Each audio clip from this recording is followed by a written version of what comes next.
जय हिंद दोस्तों, मैं सुरेंद्र आप सबका फिर से स्वागत करता हूं आपके अपने यूट्यूब चैनल पर। तो आज हम बात करेंगे कि आपके एग्ज़ाम के टाइम क्या प्रोसेस रहता है। जो भी अभी नए जो फर्स्ट टाइम एग्ज़ाम देने वाले हैं उनके लिए बहुत हेल्पफुल वीडियो रहेगी। तो आप पूरा एंड तक इस वीडियो को अच्छे से देखिएगा, और जो एग्ज़ाम दे चुके हैं वो भी इस वीडियो को अच्छे से देखिएगा, उनको भी कुछ ना कुछ इस वीडियो से हेल्प ज़रूर मिलेगी। तो पहले तो आप सबकी तैयारी बहुत ही अच्छी तरह से चल रही होगी, आशा करता हूँ, और बहुत ही अच्छा आपका एग्ज़ाम हो। आप सबको ऑल द बेस्ट। तो पहले हम बात कर लेते हैं कि आप जब एग्ज़ाम के लिए जाते हो तो वहाँ पर आपको कौन कौन से डॉक्यूमेंट ले जाने की ज़रूरत है, या आपको कौन सी बातों का ध्यान रखना होता है घर से निकलते टाइम। सबसे पहले तो आपको अपना एडमिट कार्ड प्रिंट करवाना है रंगीन। जब आपका एडमिट कार्ड रिलीज़ कर दिया जाएगा आपके एग्ज़ाम से 48 आवर्स पहले, तो आपको अपना एडमिट कार्ड प्रिंट करवा लेना है रंगीन में। और उसके साथ में जब आप एयरफोर्स का एग्ज़ाम देने जाओ उस टाइम आपके उसमें वैसे आपको बता दिया जाएगा कि आपके कौन कौन सी चीज़ें आपको ले जानी है और किन बातों का आपको ध्यान रखना है, लेकिन मैं आपको पहले थोड़ा डिस्क्राइब कर दूं कि आप किस तरह से वहाँ पर जाओगे और किन चीज़ों को आपको ध्यान में रखते हुए जाना है। और आपका एडमिट कार्ड और आपका जो आईडी प्रूफ है विथ फ़ोटो वाला, यानी कि आधार कार्ड या पैन कार्ड जिसमें आपकी फ़ोटो भी साथ में लगी हो, और उसके साथ आपने जो अप्लाई किया था फॉर्म उसमें जो फ़ोटो लगी थी स्लेट के साथ, वो 2 फ़ोटो और एक बॉल पेन आपको ले जाना होगा। वहाँ पर आपको पेज तो वहीं पे दे देंगे अपने रफ़ कार्य के लिए, जो भी आपको रफ़ वर्क करना है एग्ज़ाम के टाइम उसके लिए आपको वहीं से पेपर दे देंगे, लेकिन उसके लिए आपको पेन घर से ले जाना होगा। इन चीज़ों को आप अपने घर से ले जाएंगे। वहाँ जाने के बाद आपके पास जो भी सामान होगा एक्स्ट्रा इन चीज़ों के अलावा, यानी कि जो आपका डॉक्यूमेंट है, आईडी प्रूफ है या एडमिट कार्ड है और आपके फ़ोटोज़ है, इनके अलावा आपके पास जो भी सामान होगा अदर डॉक्यूमेंट भी आपके बाहर रखवाएंगे। तो आप वहाँ पर जहाँ पर आपका एग्ज़ाम होगा वहाँ पर ऐसी व्यवस्था होगी कि आप अपने सामान को अच्छी तरह से सिक्योरली वहाँ पर रख सको। उसके लिए वो कुछ चार्जेस भी करेंगे, 10 to 20 रुपीज़। तो आप उनको दे दीजिएगा, वो भी जो भी चार्ज करें, और अपना जो सामान है उसको सिक्योरली अच्छे से वहाँ पर रख दीजिएगा।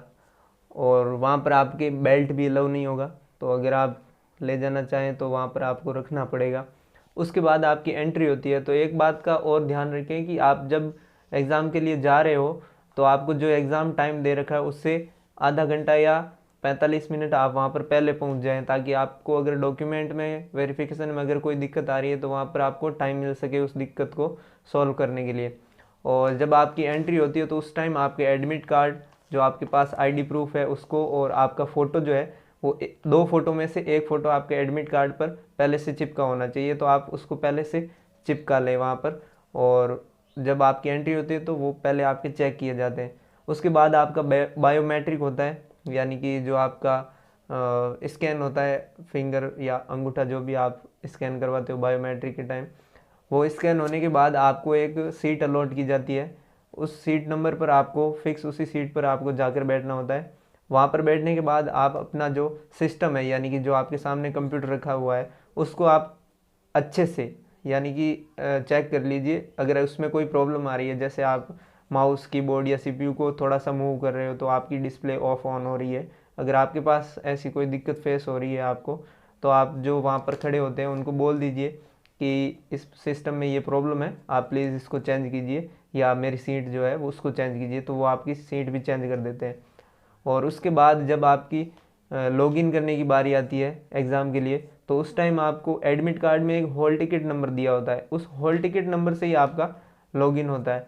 उस हॉल टिकट नंबर से लॉगिन करने के बाद जब आपकी स्क्रीन ओपन होती है तो उसमें आपने जो फॉर्म के टाइम फ़ोटो अपलोड कर रखा होता है, वो फ़ोटो आपको स्क्रीन की डिस्प्ले में आप यानी कि डिस्प्ले में आपको दिखाई देना शुरू हो जाता है एक कॉर्नर में।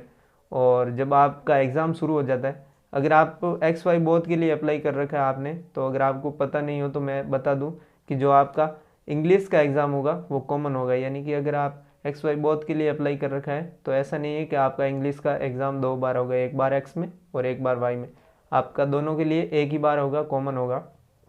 तो आप अच्छे से उसको दीजिएगा। और अगर आपने एक्स वाई बोथ के लिए अप्लाई कर रखा है तो आपके सबसे पहले फ़िज़िक्स का एग्ज़ाम होता है, यानी कि फ़िज़िक्स का पेपर पहले ओपन होता है, जिसमें आपके डिस्प्ले में ऊपर जो आपका टाइम होता है वो भी चलता रहता है, और आपके साइड में एक बॉक्स बना होता है जिसमें नंबर्स लिखे होते हैं 1 to 25। अगर आपके फिजिक्स और मैथ्स का पेपर है तो आपके 1 to 25 नंबर लिखे होते हैं न्यूमेरिकल में, जिसमें आपको ये पता चल जाता है कि आपने कौन से सवाल अटैम्प्ट कर लिए हैं और कौन से बाकी है। वो बॉक्स ग्रीन और अलग अलग कलर में वहाँ पर आपको शो होते हैं, ताकि आपको पता चल सके कि आपने कौन से अटेंड कर लिए सवाल और कौन से बाकी हैं। ताकि अगर आपको कोई प्रॉब्लम आ रही है किसी सवाल में, आप उसको बाद में करना चाहते हो या वो टाइम कंज्यूमिंग लग रहा है आपको, तो आप उसको छोड़कर अगले वाले सवाल को अटेम्प्ट कर रहे हो, तो वो कौन सा सवाल था आप उसको बाद में वहाँ साइड में चेक कर सकते हो कि आपका कौन सा सवाल छूट गया। अगर आपके पास टाइम है तो आप इसको अटेंड कर लीजिएगा। और उसके बाद जब आपके टाइम पूरा हो जाता है, यानी कि आपको 25 क्वेश्चंस के लिए 20 मिनट्स दिए जाते हैं, वो आपका जब टाइम पूरा कंप्लीट हो जाता है, तो अगर आप उससे पहले सबमिट नहीं कर रहे हो आपका पेपर, तो भी कोई दिक्कत नहीं, वो ऑटो सबमिट होता है, तो वो अपने आप सबमिट हो जाएगा, उसकी दिक्कत आपको नहीं लेनी है। उसके बाद मिनिमम आपको 25-30 सेकेंड या मैक्सिमम आपको 1 मिनट का गैप मिलता है आपके मैथ्स का जो नेक्स्ट एग्ज़ाम होता है। यानी कि आपका फिजिक्स के लिए अलग टाइम मिलेगा, फिर गैप आएगा बीच में 30 to 45 सेकेंड्स का। उसके बाद आपका जो नेक्स्ट एग्ज़ाम होता है मैथ्स का, उसमें भी आपको इसी तरह से टाइम दिया जाएगा, अलग सेपरेट मैथ्स का होगा, उसमें आपके 25 क्वेश्चंस हो गए, 20 मिनट होगा, उसी में भी आपको ऐसे ही अटैम्प्ट करना है। अगर आपके कुछ सवाल बच रहे हैं या आपको बाद में अटैम्प्ट करने हैं तो आप साइड में देख सकते हो, और आपका जो टाइमर है वो ऊपर साइड में चलता रहेगा। उसके बाद आपको फिर से 30 to 45 सेकेंड का गैप मिलेगा। उसके बाद आपका एग्ज़ाम का आपके इंग्लिश का एग्ज़ाम होगा।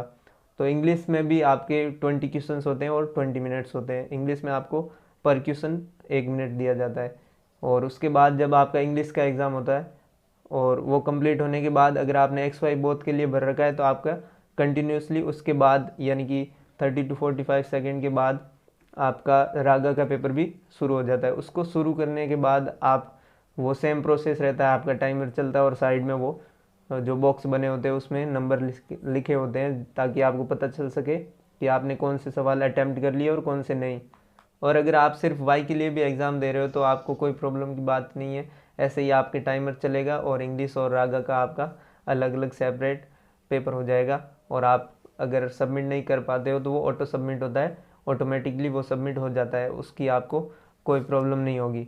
तो ये तो हमने डिस्कस कर लिया कि किस तरह से आपके प्रोसेस होता है एग्ज़ाम में, लेकिन फिर भी आपके बहुत से डाउट बच जाते हैं। जैसे आपने जब फॉर्म अप्लाई किया था उस टाइम आपने अपनी डिटेल्स में कुछ गलतियां रख ली, यानी कि आपने वहाँ पर अपनी डिटेल्स है वो गलत फिल कर दी, जैसे आपका नाम, आपकी डेट ऑफ बर्थ या आपके फादर का नाम। तो उसमें कोई प्रॉब्लम नहीं है, आप जो आपके अपने ओरिजिनल डॉक्यूमेंट है उनको अपने साथ लेकर जाइए वहाँ पर, जैसे टेंथ और 12th की मार्कशीट जो आपकी डेट ऑफ बर्थ के लिए सही मान्य मानी जाती है, 10th की मार्कशीट, उसको आप साथ लेकर जाइए। और आपके जो भी डॉक्यूमेंट है ओरिजिनल उनको साथ में लेके जाइए, ताकि अगर आपको इस तरह की कोई प्रॉब्लम फेस करनी पड़े तो वहाँ पर आप इसका सॉल्यूशन कर सकें। इन बातों का ध्यान रखिएगा और एग्ज़ाम तक आप अपनी तैयारी को और ज़्यादा स्ट्रॉन्ग कर लीजिए, क्योंकि एग्ज़ाम बहुत नज़दीक आ चुका है। तो मैं भी आपको बार बार डिस्टर्ब नहीं करूँगा वीडियो डालकर, और अपनी तैयारी को अच्छे से जारी रखिए। और जो भी कोई अपडेट देना होगा तो मैं आपको ज़रूर बता दूंगा, और बीच में बार बार मैं आपको डिस्टर्ब नहीं करूँगा। तो आप अपनी तैयारी पर फोकस कीजिए। आप सबको all the best. Thank you. जय हिंद।